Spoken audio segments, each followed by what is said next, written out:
Beanbags are awesome. But I see a few people out there who are standing. We've got some over here. And standing takes more work than lounging. Using the Livestrong organization's online database of weight loss resources, you can calculate that by the time I'm done with this speech, those of you who are standing will have burned 7.5 more calories than those of you who are beanbagging it. Okay, here's a question. Speaking of weight loss, specifically weight, this speech is live. I'm actually here in front of you guys. We're all here together. But this speech is being recorded, and it will become a video that people can access all over the world on computers, mobile devices, televisions. I weigh about 190 pounds. How much will the video weigh? Asking questions like that is what I do every week on my channel, Vsauce.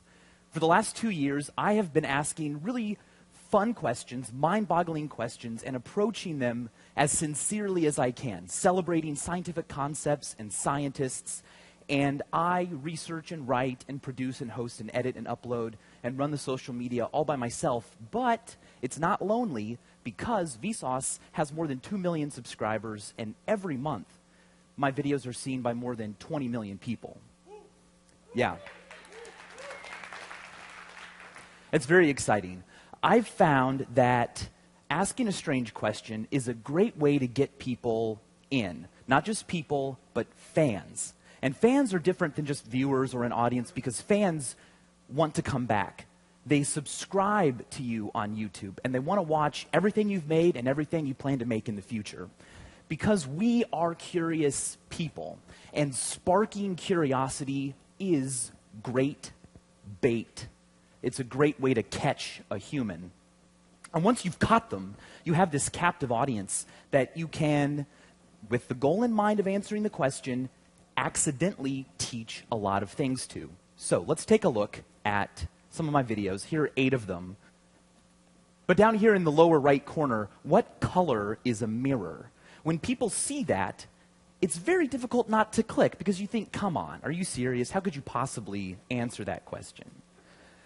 Well, so far, 7.6 million people have watched this 5-minute video about what color a mirror is. And in that episode, I answer the question, and I get a chance to explain what would normally be kind of dry topics: optics, diffuse versus specular reflection, how light works on the retina, and even the etymology of color terms like white and black.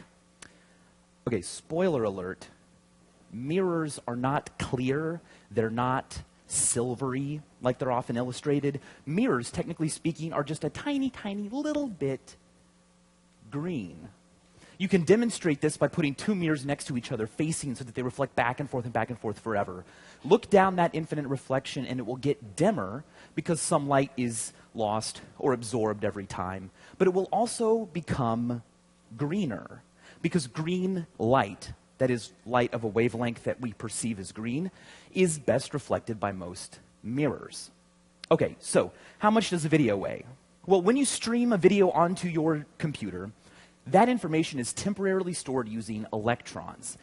And the number of electrons on your device won't actually increase or decrease, but it takes energy to store them in one place. And we know, thanks to our friend Albert Einstein, that energy and mass are related. Okay, so here's the thing. Let's say you're watching a YouTube video at a really nice resolution, 720p, assuming a typical bit rate. We can figure that a minute of YouTube video is going to need to involve about 10 million electrons on your device. Plugging all of those electrons and the energy it takes to hold them in the correct place for you to see the video into that formula, we can figure out that 1 minute of YouTube video increases the mass of your computer by about 10 to the negative 19th grams. Written out, it looks like this. That's like nothing. You could call that nothing and you wouldn't really get in trouble because the best scales we've ever invented that we could try to use to actually detect that change are only accurate to 10 to the negative 9th grams. So we can't measure it, but we can, like we just did, calculate it. And that's really cool because when I was a kid, my school had 2 shelves of science books. That was really cool, but I read all of them within like 2 grades. And it was hard to get more books because books are heavy and you need space for them, and moving books around is a lot tougher than what we can do today. With numbers that small, I can fit thousands of books on my own little personal electronic reader. I can stream hours and hours and days of YouTube video without my computer ever getting measurably heavier. And as information becomes that light, it becomes a lot more democratic, meaning that more teachers and presenters and creators and viewers than ever before can be involved. Right now on YouTube, there is an explosion of content like this happening. The 3 Vsauce channels are down there in the corner, but everyone else, all together, collectively, their views dwarf what I can do alone or with the people that I work with, and that is really, really exciting. It turns out that tapping into people's curiosity and responsibly answering their questions is a brilliant way to build fans and an audience and get in viewers. It's even a great way for brands and companies to build trust.